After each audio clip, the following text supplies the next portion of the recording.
Say you running up the road, so get out the way. Push the pedal to the floor, blow 'em all away. Yeah, you see I'm getting close, I accelerate. Going faster than fast, hit the gas, lose control.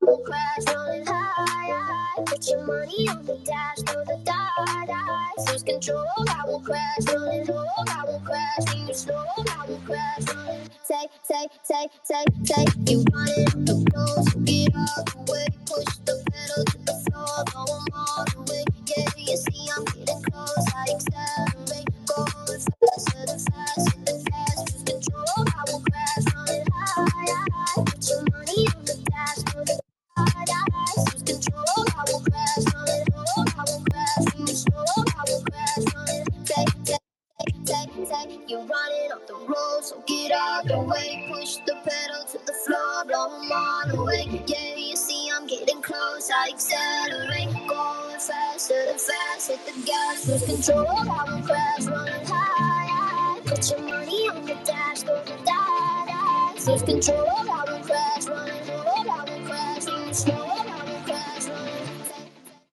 GM Farmer, what is good? Yo, yeah, a lot is bad. Let's start with the bad and the ugly. What is bad, bro? Bitcoin price is down 1.5%, bro. Have you not seen that? Where it's all over. 1.5. Oh shit. It's one of the worst trading days of Bitcoin of all of last week. Fuck. Pack it up. We're back to December prices here when Bitcoin was free. Only so many days in your life that are left that you can accumulate Bitcoin sub six figures. And if your time horizon is long, then maybe our time horizon isn't long because we live on CT and our lifespans are definitely impaired by that. But hopefully we got another cycle left in us. Maybe three. If we get lucky.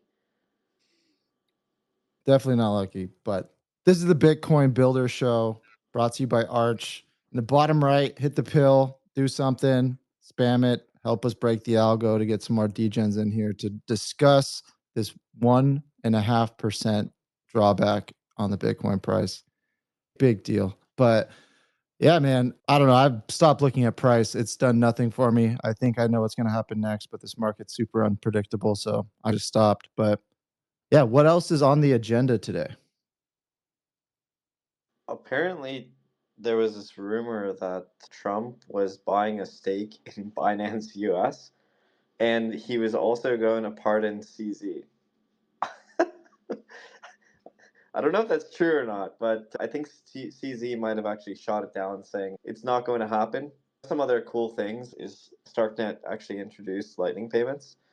And so they recently announced this week, and they had a little space going with Vitalik, with Dan Held, which is a OG Bitcoin DeFi influencer and so forth. Also, Asymmetric Bitcoin DeFi Fund, which has been backing a lot of the Bitcoin DeFi based teams, which I actually was lucky enough to do a little podcast episode on Bitcoin Rails with Isabel on, which was a huge amount of fun, just telling my story and yeah, explaining how me and Dan became buddies over the last little while. But yeah, look, Trump apparently wanted to buy, or his family wanted to buy Binance, a stake in Binance US. So he's really turning into a crypto president, if that is true. Again, I don't know if it's true. I'm trying to find the post where CZ dismisses it. But yeah, Mr. Crypto President is really becoming Mr. Crypto President, it seems, and maximizing his opportunities here. I don't know. Hold on. Let's try and find this post here. Let's see. A little history. Sorry to disappoint the facts. All right, let's post this up because I can't read. But I will read it. All right, so he said Wall Street Journal got the facts wrong. More than 20 people were told me. Can you confirm that CZ made some deal for a pardon? In essence, they tried to make a story report. He's had no discussions with Binance US deal with anybody. He's saying he's a felon, but he wouldn't mind a pardon. It feels like this article was motivated as an attack on the president and crypto, as a war on crypto from the last administration. Yeah, I guess CZ's not being pardoned, and the Trump family is not buying Binance US. This is the TLDR. It's honestly bullish. That's not the case, but I don't know. Any thoughts there? He's definitely trying to make his name for himself. And then there's the counter argument that Nick Carter, who runs Castle Island Ventures and has previously was research at Fidelity Digital Assets and was like a Bitcoin reporter slash researcher for 5 years plus, OG Bitcoiner and such. He mentioned that he thinks the U.S. government is trying to control over 51% of Bitcoin hash rate so that they can dictate its future. Wait, so it was Craig, right? I don't know, but he was just like, look, like we're celebrating that the US is meddling with crypto. This is not a good thing.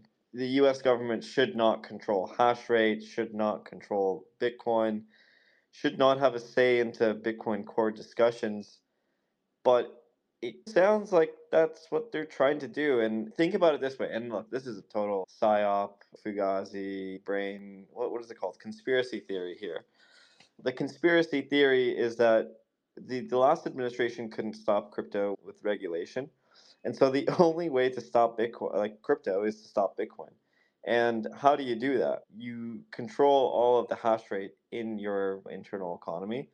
And then from like a government perspective, you have quite a lot of oversight and say to the future direction of Bitcoin itself. And is this the final straw? Maybe Trump launching a meme coin was his attack on crypto as a total psyop, and Bitcoin's support internally at the government is just another psyop to try and control and stop Bitcoin. Am I going crazy thinking about these things?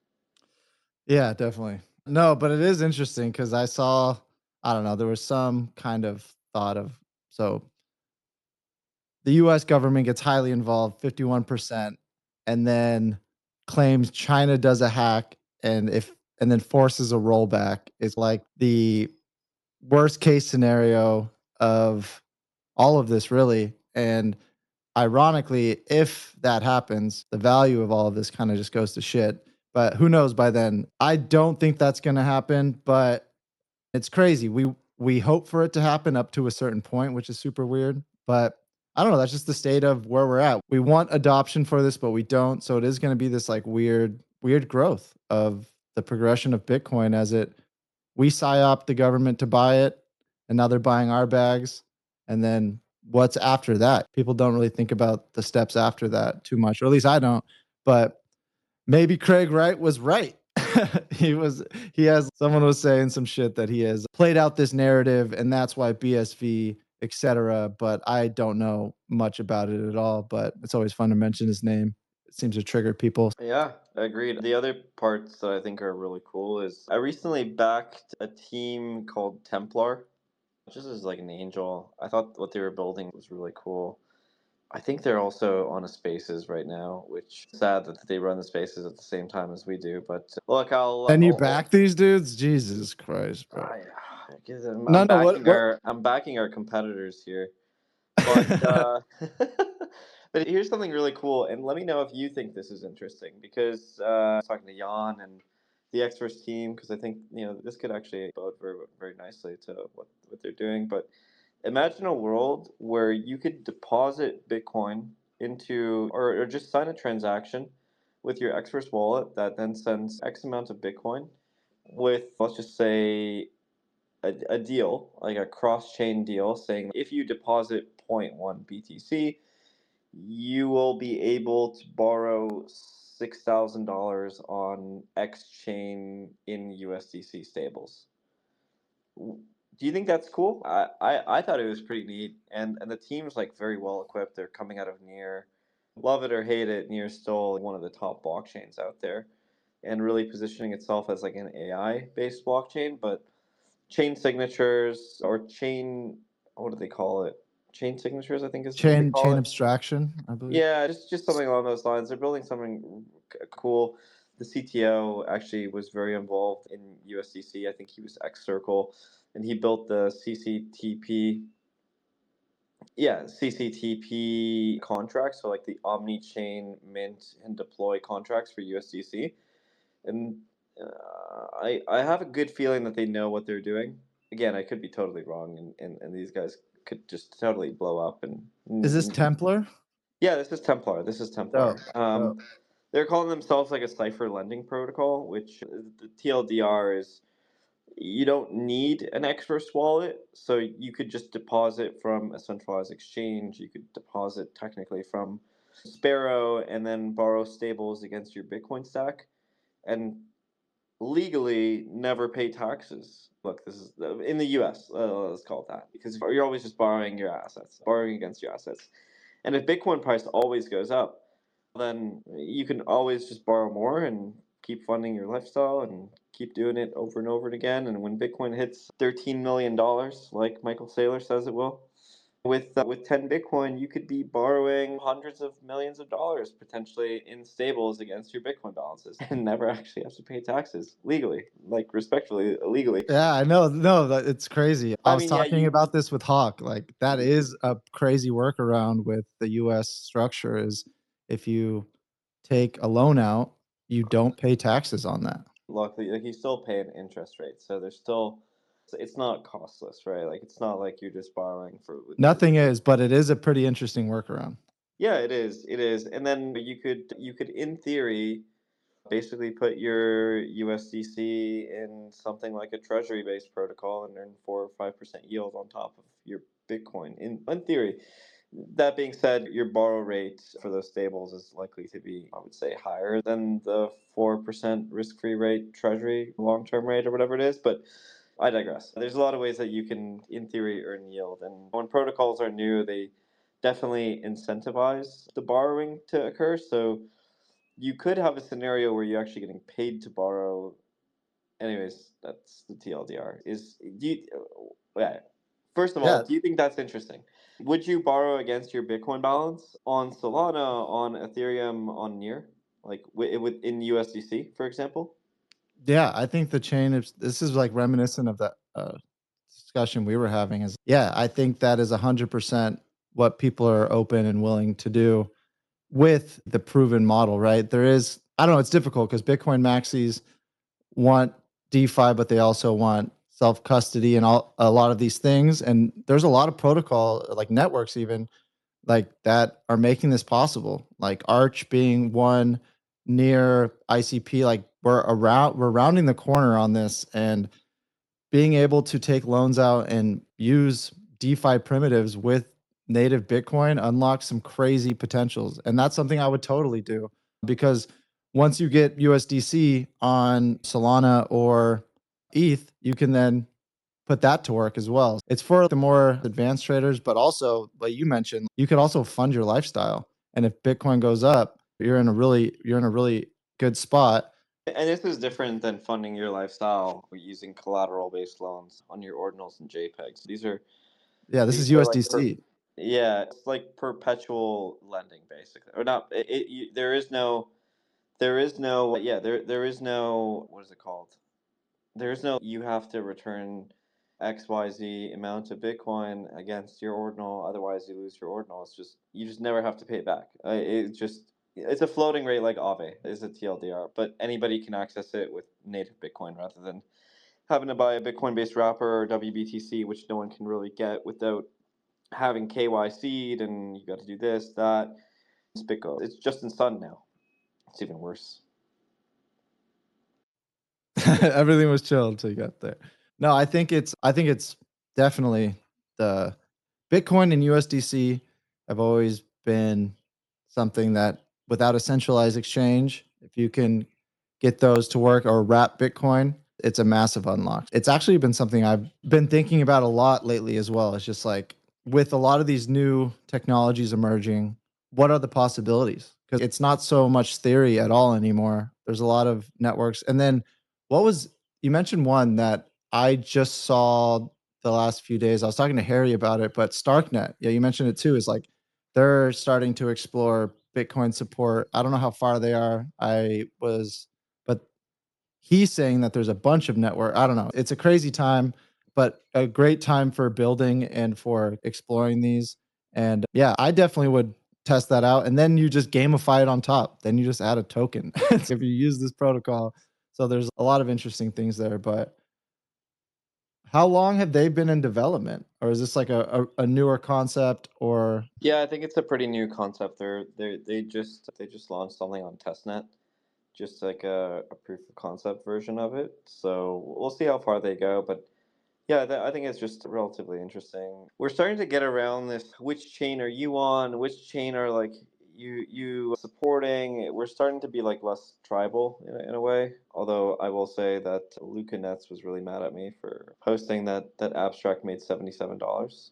wait, what? That's I love Um, Spicy Farmer.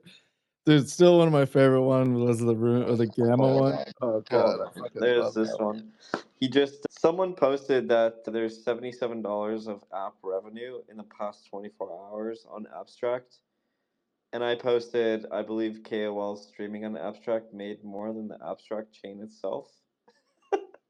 Yeah, Luca Nets just commented, he's saying, "You're falling for this?" Look, I don't know if this is totally misinformation. I could be totally wrong. No, this is facts. I don't know. I don't know. Anyways, just going back a little bit to what I posted earlier from Alexi. Alexi is building Build on Bitcoin, otherwise known as Bob, which was trying to fuse like the Ethereum and Bitcoin model together. Look, I think they got a lot of shit for this over the last year, and it's almost like unfair.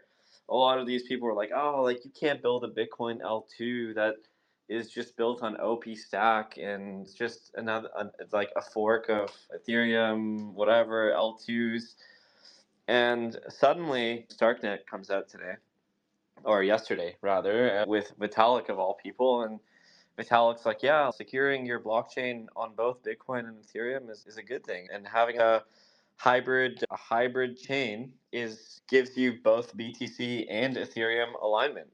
And yeah, funny enough, Starknet is trying to do the same, and they're obviously integrating Bitcoin Lightning somehow in I think some wallets with some liquidity providers. You're able to spend your Stark token directly as a Bitcoin Lightning transaction through kind of market makers behind the scenes. But anyways, TLDR is Starknet is the second hybrid L2 that settles on Ethereum and Bitcoin, or will do that over time. I think there's no real way to do that just yet, but there definitely is the path forward. And honestly, I was pretty bullish, and I think I might have posted it up way back when, a couple weeks ago, when Base announced that they're becoming quote unquote faster than Solana. Look, the block production in theory is faster, but Solana still has paralyzed transactions, so it's not entirely accurate. But Base is getting faster because it's built on the OP stack, and Flash blocks, which is like a MEV, I'll just say cryptography, performance, you name it. They do a lot of EVM blockchain stuff, is making the OP stack faster. And so blockchains, Bob, can actually become way faster over time and be Bitcoin and Ethereum aligned. Look, at some point, we're going to get to a triple hybrid chain where it settles on Solana, Ethereum, and Bitcoin. We're not there yet, but I'm sure someone's gonna try and do that, and someone will try and do a read write. Basically, try and be the chain that brings everyone to one place, and then becomes this multi-chain hybrid mishmash. I don't know. All this L2 stuff. There's so many out there that it makes me Yeah, tired a little bit to think about it. I know, but you made a good point though. Early Ordinals days, it was like there was really no everyone's like, nope, L1 or nothing, all this stuff. And I think there was like a pinnacle point with Odin dot fun of just everyone's exhausted the fact that there's only so much we can do with Ord, and that's already 1.5 layer, if you will, or whatever. But what I'm getting at is people are like okay now with some of these solutions. Like if the app works, everything's checks out. And my theory is like, people are just desperate for liquidity at this point, specifically around runes, which short term taking shortcuts isn't the best way, but it's now opening the possibilities for adoption for some of these things that can really make this ecosystem super robust. This is just my perspective, but I do think this is like a net positive because you're right, dude. Bob got a lot of heat. All these like original L2s were like basically just like getting dunked on left and right, and super excited for the ones that stuck through it because I do think that there's going to be some killer apps that start to release and solve a huge problem, like doing more with your Bitcoins. I don't know. Or they just make abstract level funds like $77. So we don't know yet, but I just think the experimenting and stuff is all super dope. We also saw some some pretty big Grail sales on ordinals. I saw some alien node monks. What else was going on? I know we need to talk to Robert. He's the Grail ordinal hunter, but there were some big sales yesterday and Honestly, the previous. this guy just What up? he just called me actually. So let me. That was weird. That's crazy. Yeah, just I'll tell him to come on the spaces. But yeah, there was a lot of. Hold on, he was just calling me about the Luca Nets message to me. Oh boy! All right, he's here. Funny enough, yeah, I guess he was calling me about the Luca Nets message. But obviously, he's a node monk whale. I think he's got like half of all of the aliens in the collection, and he's slowly dumping them on the market. Let's go. I'm just joking. I'm just joking. Oh, that's Yeah, good. he's never selling his count left eyes trade node monk that he really enjoys rocking as a PFP. But look, Robert, congrats on having one of the biggest ordinal sales on Satflow. It seems like the Grail collectors, the whale holders, are starting to realize that a zero fee marketplace saves them quite a bit of sats on the buy, and the sellers are also realizing they get more sats for their sales. That was a protected transaction as well, similar to how Magic Eden does their transactions, right? And remind me again what the price of it was, and because I think it was a flip from someone who acquired. Did the same wallet acquire the two node monks that sold? One of them on Magic Eden and one of them on Saflo. Yeah, GM boys. Yeah, so quick summary on the situation. There were two aliens sold by the same holder. He announced he's selling them. He's a big node monk mentor. He wanted to rotate his node monk proceeds into Magic Internet Money, the rune. So he sold them for Did 0.6. did he state this publicly somewhere? Is he a publicly CT profile, or how do you know this? Yes. I'll send it. I'll send his profile over in DMs. But he's a kind of big collector. Apparently minted node monks in big size. Supposedly he minted about 300 node monks. Supposedly. This isn't Brissy, is it? No, not Brissy. He goes by On-Chain Wizard Trait. TRAHT. Try and dig up the tweet where he announced the sale, but he actually was he said today, I've chosen to make the necessary sacrifice at this time because he saw that they were since flipped and he's, oh, holy shit. Anyway, I'll send you the announcement tweet. It's a relatively well-known guy in the space, I think semi-anon. Anyway, really quick, he sold them for 0.6 each on Sapflow. It's unclear if they were the same buyers, but both of the aliens were since flipped. One of them a day and a half ago for 0.6, or excuse me, for 0.8 BTC. The other was flipped for 1 BTC. In total, there was about 0.6 of profit in the flips for those two aliens. And then one was resold on Sapflow, one was resold on Magic Eden. So yeah, they're both rehomed.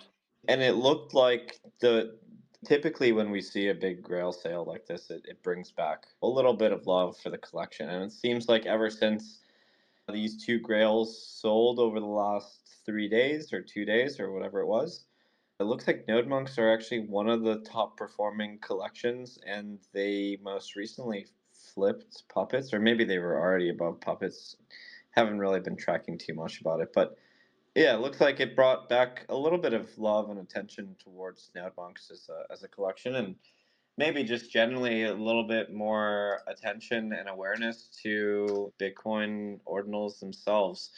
Obviously, one of the more interesting things that happened is Taproot Wizards announcing that they have mint, and I'm sad to see that with 10 BTC of volume on the Quantum Cats, the floor price basically dropped by close to 50%. Kind of curious to see where the Quantum Cats shake up post mint. As we've historically seen, price action like this. Post mint, the whitelist collection, so to speak, definitely trades downwards, and it seems like most of the sales are actually getting offer acceptances. I'm seeing like maybe 50% of them is going to offer acceptances, which is a little strange that people are so impatient. But maybe the timing to entangle your cats is very short, and it's driving a little bit of panic. Thoughts on that?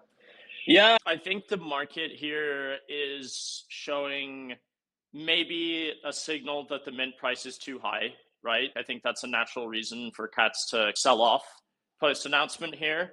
But I've seen quite a bit of, I think I'd argue maybe warranted FUD just around the fact that single cat owners got wrecked here, right? Cat owners are essentially getting diluted by this, and they can't even participate in the dilution event. So if you held a single cat, let's just put ourselves in the position of a single cat holder going into this announcement. The floor price was 0.19, which is great. Now the floor price has halved, and they're not even able to mint. Like, they don't even get whitelist. So like, now that the price has bled off, I think it would be good to see single cat owners be able to at least get a whitelist mint. The math makes sense for that now. If you hold a cat, you probably should be able to like mint in the whitelist mints, I think, even if you're not paying 0.1. Do you think that's fair? There's 2K owners and there's 2.1K wizards. Doesn't that not leave enough for? It almost makes it there no guarantee for everyone to get a wizard, right? Yeah, then yeah, it's a fair call out, but we just have no idea how many people are on the whitelist, how many people are going to mint on it. I think the Tiber Wizards team could throw the single cat owners a bone here for supporting the project and give them the ability to mint.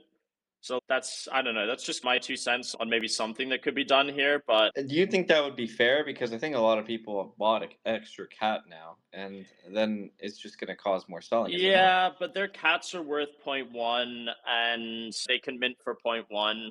So yeah, versus the whitelist mint is 0.2. So like, now the floor price is bled down. It like still makes sense. So you're still getting a discount on the mint by holding the cat. So I still think that would be a fair outcome. But obviously the floor price, I think, has to go sub 0.1 for this to really make sense. But right now, like, the current floor price would be more or less fair. Yes, you'd see a slight bit more selling pressure probably from the double cat owners that are fine just paying 0.2. But yeah, it would make the single cat owners whole. I don't know. At the same time, it's their mint. They probably thought quite deeply, considering how long it's taken to get to this stage. If there's one thing that I've learned about Udi in general, is he's not one to go backwards on what he said. So I don't really hold this to be like an option for them. I think despite it, it will still mint out. There is still like the Dutch auction, which is an interesting dynamic, because if there's a reasonable amount of Taproot Wizards left, I think could be a really interesting Dutch auction. I know the most positive game theoretic outcome is that the auction has the price be above the zero point 0.2 BTC whitelist amount for the quest holders, but I'm also not zeroing out the chance that the Dutch auction is the most attractive place to put in a bid for Taproot Wizards. I'll be watching as well. Like 100%, it's going to be very interesting to spectate here. But yeah, if the Dutch auction gets below 0.2, something went very wrong here. Because what does that actually mean? That means that everyone that's done every single quest, has done all the shower videos and all of the other tasks, those guys will have ended up paying more than the Dutch auction people that, like, in theory did nothing for Taproot Wizards as a brand. So if it gets to that level, something went very wrong, and I'd be pretty shocked if it got to 0.2 or below in the Dutch auction. Yeah, I guess you're right. I mean, it can't. Like, mathematically, it should not. Otherwise, Taproot Wizards as a collection is, there's going to be some upset holders, and maybe it trades down from the mint price. And that's, I think, look, like, the cat's holding 0.1 right now shows us that, in the worst case possible, Taproot Wizards are probably not trading downwards of 0.1. I really would be surprised and shocked if that was the case. The market's saying like 0.3 right now, right? That seems to be Yeah, that's right. yeah. That's right. The market's basically pricing them at 0.25 to 0.3 range, which ultimately I think is where it shakes up. As someone who is more trader mindset, I think if there's a lot of attention, a lot of interest towards Taproot Wizards, of course, it's going to spill over to, I would say, smaller collections like Node Monks, or sorry, cheaper collections, not smaller collections, like Node Monks and Puppets. And I just think that a 25% or even a 50% lift from the mint price of 0.2 versus, I don't know, like 100% gain on something like Node Monks or Puppets from here presents a pretty nice speculative tradable opportunity if you do believe that this is going to bring life to ordinals back. And I don't know, you're obviously much more in tune, and Udi was here last Tuesday as well to give us all the details. Obviously, he's very excited about it. The team's really excited about it. That they have a very stacked team of very capable developers and talent, and they're using the money that they've raised to build towards something. No one really knows what they're building, but they're building towards something.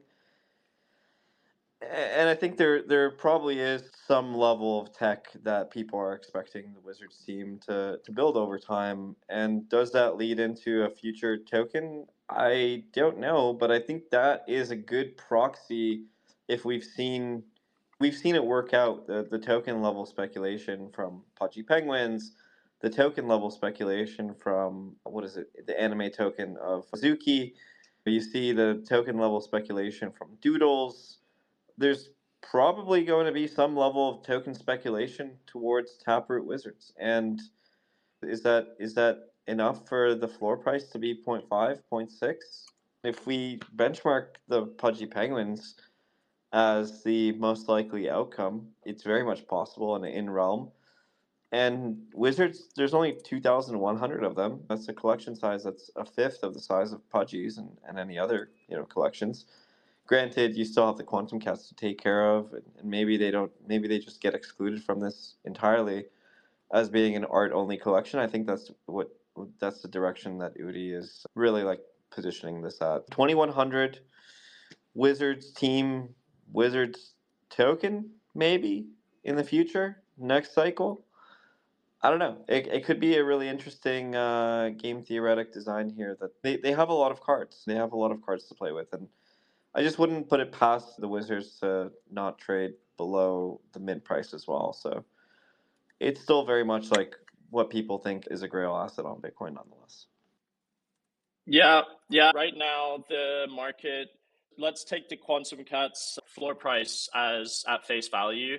What this is essentially valuing Taproot Wizards at, if you assume that there's, call it a 0.04 floor price on Cats post mint, this is just a wild guess by me, that's valuing the Taproot Wizards at 672 Bitcoin market cap, aka $54 million, right?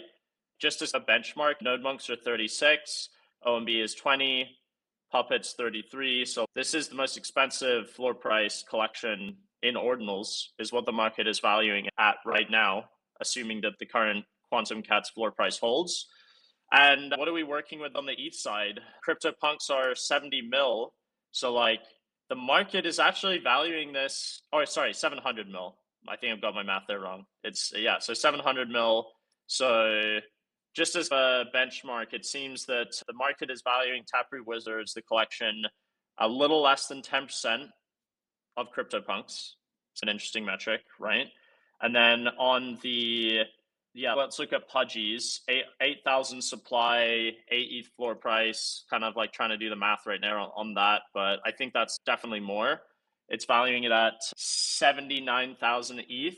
So Pudgy's market cap is 145. By pure market cap terms, Wizards are being undervalued even relative to Pudgy Penguins, right? Which is, I think, the third biggest collection on ETH. Just interesting metrics all around. Hopefully, I don't know. What are your thoughts on this, Farmer? Honestly, I don't know. I'm just a little bit sidelined here. I do have a cat left in my collection. I mean, I'm waiting for the very last moment of this cat's downturn to probably buy a second cat and mint a Taproot Wizard. I mean, it's literally the only thing that I have in the cards here to not take another drawdown on the Quantum Cat that I hold. But I got to do the math. I do generally want a wizard in my collection though. That's the TLDR is I'd like a wizard. I want a rare one, obviously, to make it worth my while. Will I PFP it? Look, I got my pups honorary. I think I'll keep that for the foreseeable future. And some of the best builders in this space are rocking puppets these days. Robert, I don't know. I don't know. You seem to like your node monks, but look, Xverse just hired a product manager. Their community manager is also a puppet. Matt's a puppet. I mean, when are you gonna get your Grail puppet arc?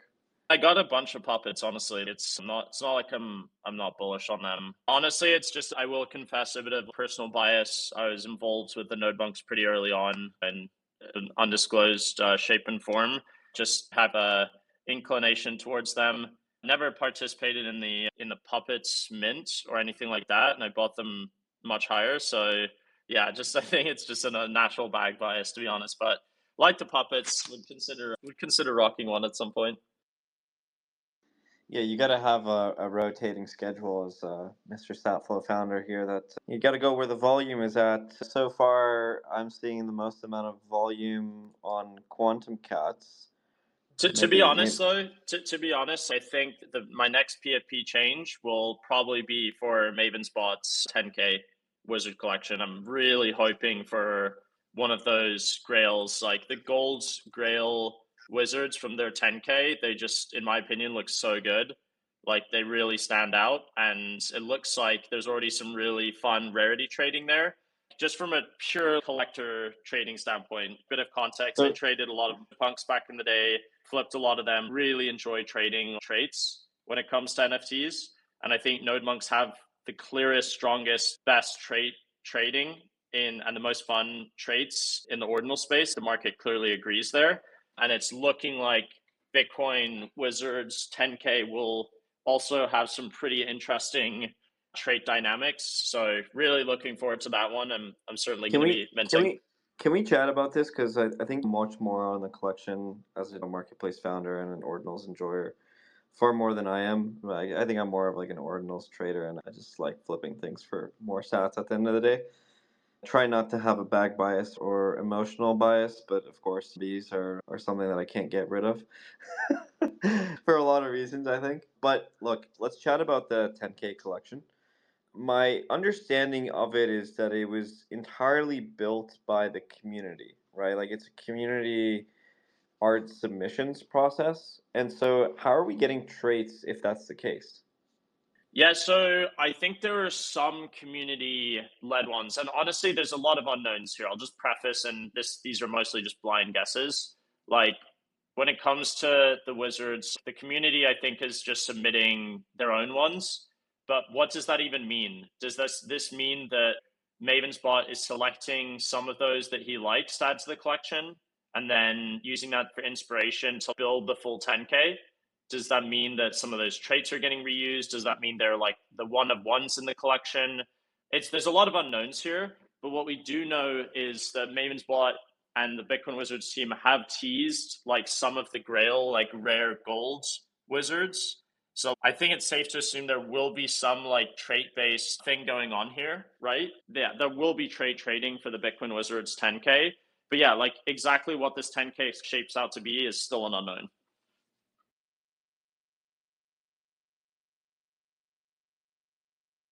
Got it. Fair enough. Fair enough. Yeah, maybe if you want to give us some updates on Statflow, and then I want to get Matt to give some updates on Arch here too.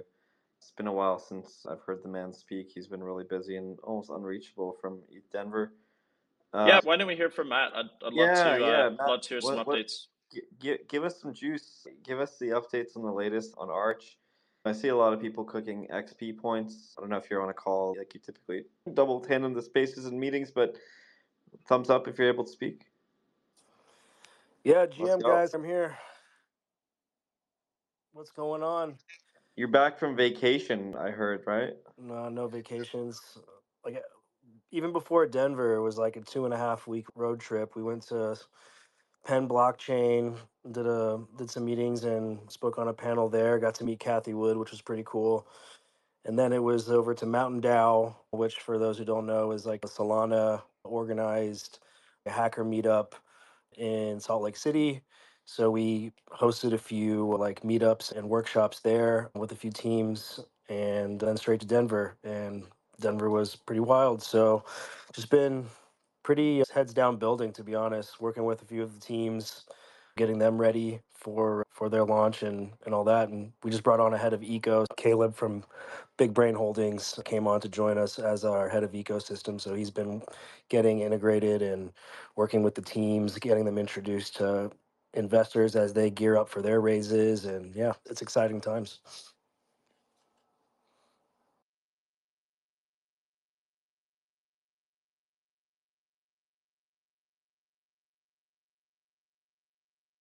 Sorry, I was just drafting a tweet. Yeah, no, it's awesome. It sounds like the Solana community or the Rust developers are at least exploring building on Arch. And timeline, are we still looking at next week for mainnet? We're in the middle of our audit right now, so can't do anything until we get the green light from our auditing team. So that's probably going to be a little longer than a couple weeks, but we're looking at definitely before Bitcoin Vegas. I can say that. That's awesome. Yeah, now that the audit is in place, that means it's code complete, or is that the correct dev language? Yeah, it's never going to be fully code complete. It's always going to be evolving and optimizing, of course, but the first version is complete. We finished our staking module, and yeah, consensus is done, staking's done, the VM's been done for some time now, so now just making some optimizations, and yeah, it's looking good. We're excited to move things forward. Yeah, my crypto hedge fund friend is extremely bullish on Arch. He just messaged me saying that, can we shift the timing? Crypto hedge fund friend can join. He's thinking that Arch is going to be the most bullish Bitcoin scaling solution execution layer there is out there. Look, hope he's not wrong. He's definitely been on point. He's massively bearish crypto majors and altcoins and meme coins until they go to zero. So I heard. but yeah, but at this rate, Solana-based meme coins are going to zero in the next month. So, bottom's in 1 month and then up only. I hope. Thanks for the update, Matt. Though we're looking forward to that, and yeah, hopefully the audit will be done soon so that we can finally see some of these cool products like Saturn and others to really go out and launch. I know FunkyBit and you guys are very close too, and they have a Bitcoin meme coin launchpad that is actually very different than all other ones. I think they will be accepting USDC from other chains, which will make it very interesting to trade because you won't just need BTC to trade there. I think that's an interesting novel experiment worth taking. And yeah, it's all being done on Arch. Excited to see some of those retail frenzies to start coming back to Bitcoin and people getting more excited in general. Yeah, Robert, what's new with Satflow here? Give us some alpha here. Are you guys pursuing fungibles trading at some point, or an AMM, or are you guys just, what's next on the horizon for JPEG enjoyers?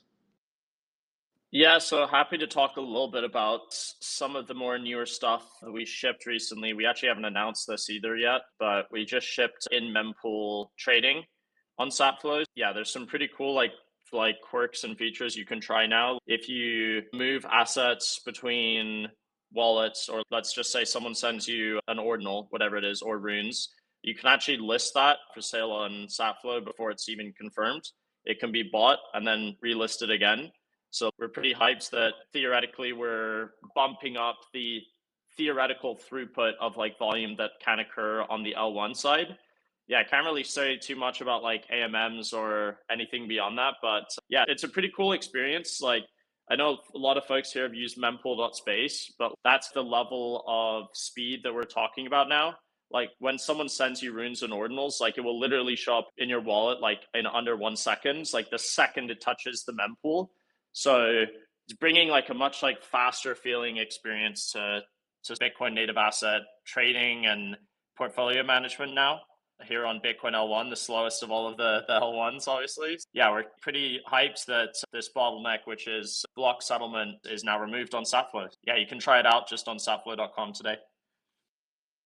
Sweet. So that means that I can finally flip ordinals much faster than anybody else ever has. And I Yeah, can't. exactly. One of the exciting examples like coming up on the ordinal side, there's obviously some stuff cooking on the marine side of things too, but actually I'll give an example from both. So Well, like, I actually just want to just interject just really quickly there because you're saying in mempool trading. So if I were to buy something on Magic Eden, right, it'll show up in my StatFlow portfolio, and I can relist it in the mempool, right, while it's sitting in the mempool. But can I list it only until while it's still unsettled on Bitcoin? Can I list it on Magic Eden and StatFlow at the same time, or is this only a StatFlow listing opportunity immediately? yeah, so it's just SatFlow. Yeah, if you buy something on Magic Eden, you transfer an asset, you split runes, like whatever you're doing, you receive an airdrop, like you can relist it like only on SatFlow. I believe we're the only marketplace Oh, doing no this. way. So even airdrops. So that's actually really cool because oftentimes, there's I would say like set fees for these things, and the earliest ones to settle always win on Magic Eden, but you're saying that I can just directly list it. Let's just say it's 7 blocks deep. I can actually list it for sale right away. Yeah, exactly. Here's a couple of examples that we're pretty excited about. So obviously the Taproot Wizard's mint is coming, right? Like after you mint a Taproot Wizard, like literally the second you push that TX and the wizard's on the way to your wallet, you can list it first on Sapflow, right? You can list it for sale, someone can buy it, then they can relist it and so forth. So it's super exciting in the context of ordinal mints, like hyped ones like this especially. We can get like very instant trading for these assets like the second that people start minting them. And on the rune side, it's a similar level of experience. Let's say Liquidium's season ends for their next, they've got like a points and runes issuance sort of season going on. Like when you receive your airdrop from Liquidium, you could list that right away or just transfer it to a cold wallet right away without waiting for a block. So like it's bringing a very instant feel to things, right? Previously, like everyone that's been minting assets is aware, like for OMB as a recent kind of trading frenzy with OMBs, like we had a 40-minute block for the first block when people were minting their black eyes recently, and no one could trade in that time. Well, since we've shipped this feature, it unlocks the opportunity to immediately start the trading frenzy. So we're pretty excited about this also because a lot of the reason that I think we haven't stacked up to other ecosystems is we inherently can't push that much volume, or we haven't been able to date, because you can only have so much volume when assets can only be transferred like once, or transferred or bought like once every 10 minutes on average. So removing that limitation means that we'll have more volume, brings more attentions, hopefully brings some more kind of market makers and other market participants. And I think that's just a net win for everyone. So yeah, we're pumped on this. I dig it. I dig it. And Udi and you have been working very closely to make sure that the wizards are initially trading on StatFlow with all this in mempool trading stuff, isn't it true? Well, let's hope. Yeah, can't say too much on that, but yeah, we're pretty excited about this feature. Sweet. And I overheard Udi saying that you're entangling cats together and whatnot. Do you know how they made that work? Is it just a time lock? Yeah, it's just a time lock Yeah. for the Okay, cool. cats, so it's fully self-custodial. Right on. Yeah, it seems pretty cool. Yeah, a lot of good things coming to the ordinals landscape and Bitcoin landscape. I don't know. I talked about this with Bonzi a little earlier, but there's a team that's building a borrow and lending protocol that allows you to borrow against your BTC with like a direct deposit to an MPC address, which is nearest chain signature address. And it allows you to borrow USDC directly against your BTC. I know you've been, I would say, like a large user of Aave and WBTC in the past, but do you think this is better for your use case? I'm just gauging an opinion here. It's Could you synthetic. give a bit more context on this? Yeah, so basically what they're doing is building a USDC liquidity pool on this MPC network.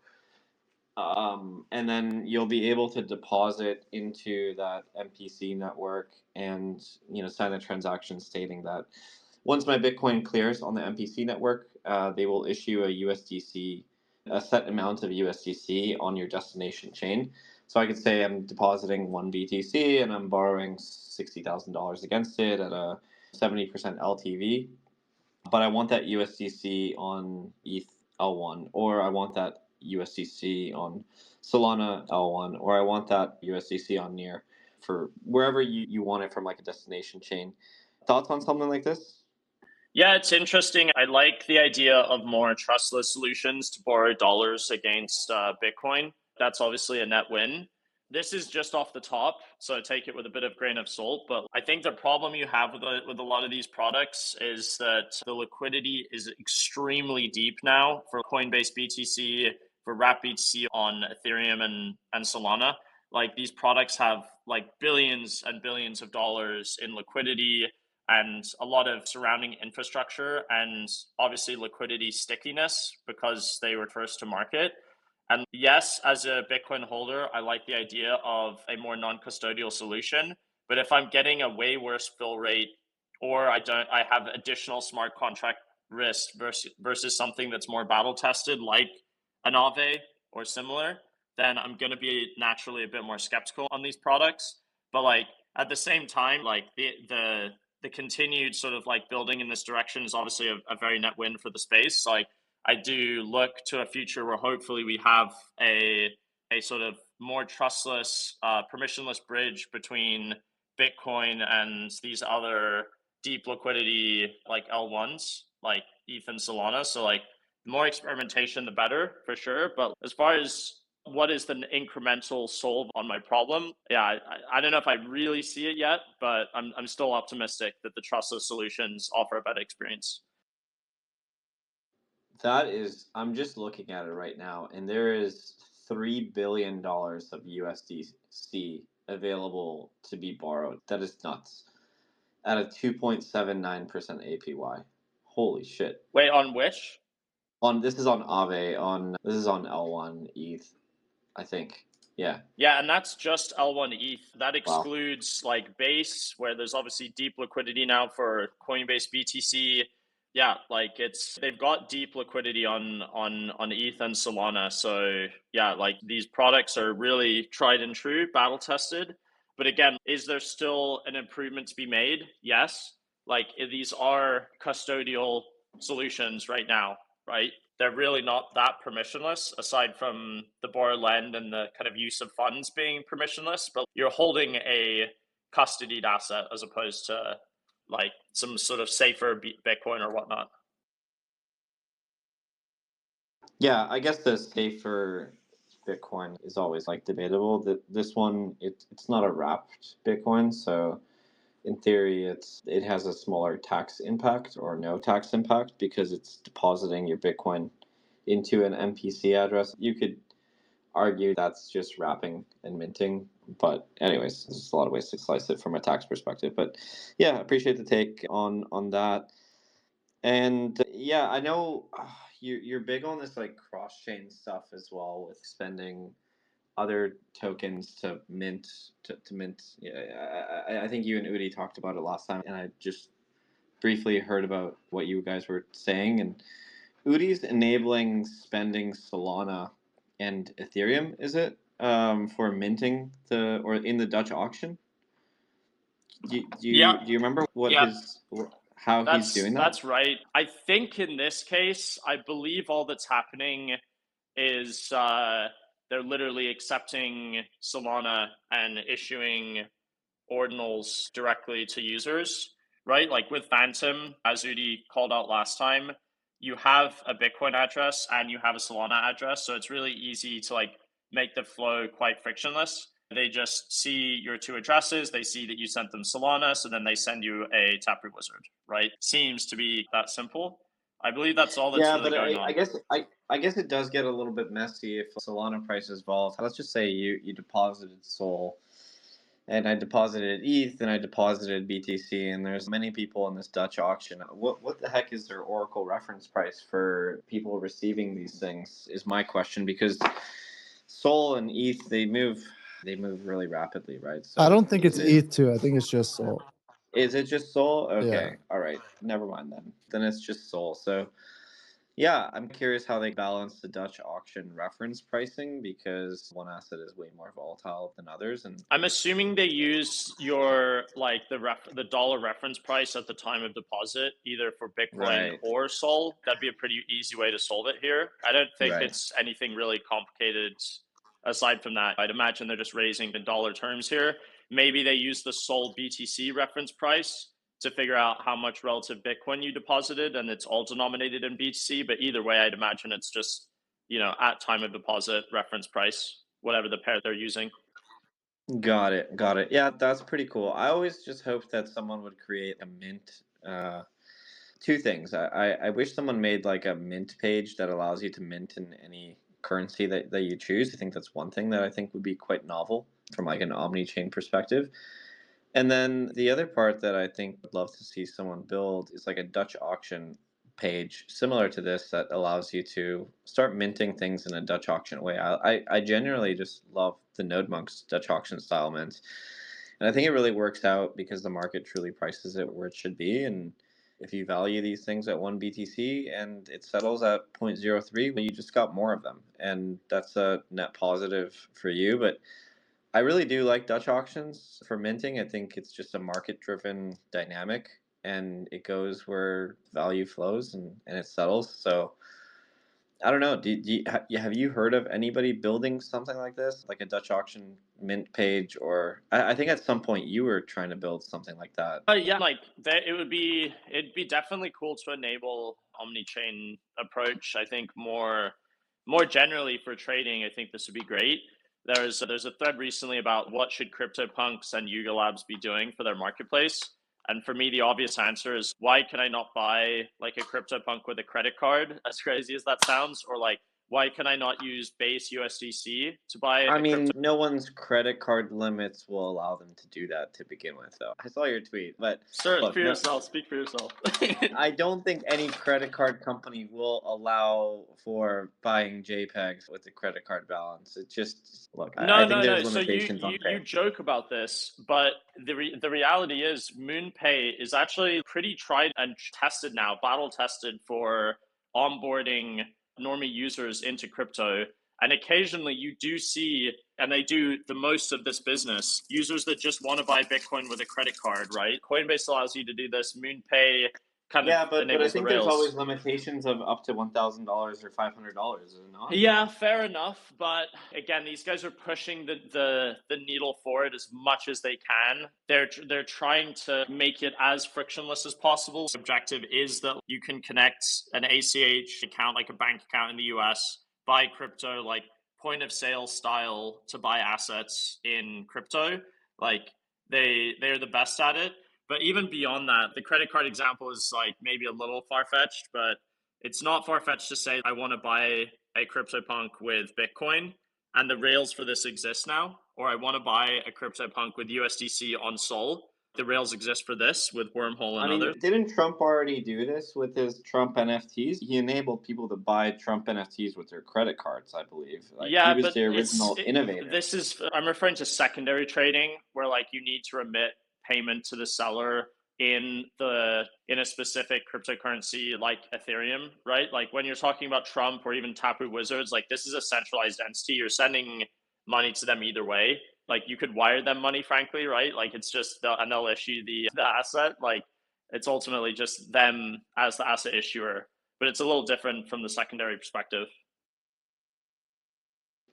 Got it. And yeah, that is cool. I always just viewed as like we're isolating payments, on-chain payments, too much onto which blockchain you're in and what token you're holding.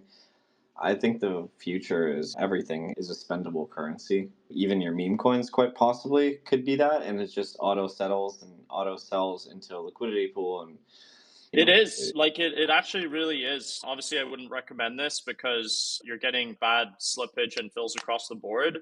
But like you can go to chainflip.io today. You can specify that you want to trade $1 million of Trump for L1 native Bitcoin, like onto a Bitcoin address, and you can execute that swap. There's deep liquidity for it. So I guess my point is like the rails exist now. Like This is no longer like a kind of unknown space. There are tons of companies competing to win liquidity here, and the products work, right? With pretty good slippage. Like in fact, like if you want to trade $1 million of Bitcoin to USDC, Chainflip is actually cheaper off the bat than Coinbase is. Like you'll get a literal better fill just using Coinbase.com, not their like pro products. So these products work. They probably will be integrated more so than we see them today. Like that's all the thesis I have there is really. Yeah, you're totally right. Pups is really the future of finance, and it's going to be the world peace currency, as I like to view it as. Cool. No, I appreciate your takes here on ordinals, on cross-chain interop, on payments, on borrow and lending. Yeah, looking forward to seeing things come out of Statflow. I know it's been a long ride, and people are desperately waiting for new features here to get excited for, or new mints, and I think we're getting pretty close. Yeah, Bonzi, on that note, let's start wrapping up the space, and yeah, tune in next Tuesday. I wanted to talk for another like hour if everyone was locked in, but no. I think the last show on Tuesday went till 4 p.m. local time, which was over an hour and a half, our usual show length. But yeah, you guys wouldn't stop talking when I wasn't on it. I was just hosting on the side. Yeah, when you were like not talking, this show was going super well. It was great. Yeah, look, I'm going to just not appear on any other show, and floor is yours from here on out, between Robert, yourself, and Udi. Udi's the new co-host. We're gonna keep dumping aliens on people's heads. No, but actually, like for the Grails and Taproot Wizards, like if you do plan on trading those, the fees on Magic Key, I was just thinking of that. Like fees on those big of assets make a really big deal. So that's going to be a pretty cool time messing around with that over there. But yeah, next Tuesday, Thursday, we got Udi, Trump. Who else do we have on the show? A few others, but that's Thursday. But yeah, we'll see you then. Until then, stay bearish and keep whining on the timeline because it's working. And boom. Something wrong with you, something's not right with me too, it's not right with me. But the state that you're in is innocent, I just can't believe in what the fuck's original sin anyway. So I think you got something wrong with you, something's not right with me too, it's not right with me. But the state that you're